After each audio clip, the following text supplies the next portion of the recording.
मांजरी यात्रेत बाळू बाळेकाई यांच्या बैलगाडीनं पटकावला पहिला क्रमांक।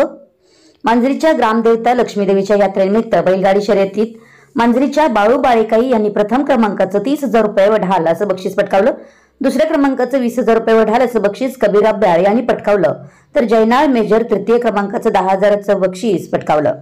घोडागाडी शर्यतीमध्ये बोरगावच्या सुनील यांनी प्रथम क्रमांकाचं 6,000 रुपये व ढाल असं बक्षीस पटकावलं, तर द्वितीय क्रमांकाचं 3,000 रुपये व ढाल असं बक्षीस मांजरीच्या ज्ञानेश्वर पाटोळे यांनी, तर तृतीय क्रमांकाचं 2,000 रुपयाचं बक्षीस येडूरवाडीच्या मेजर रॉकी यांनी पटकावलं। या शर्यती पाहण्यासाठी हजारो क्रीडा शौकीन उपस्थित होते। शर्यतीनंतर यात्रा कमिटी देणगीदार मान्यवरांच्या उपस्थितीत विजेत्यांना बक्षीस वितरण करण्यात आलं। अलका रोडे, मांजरी।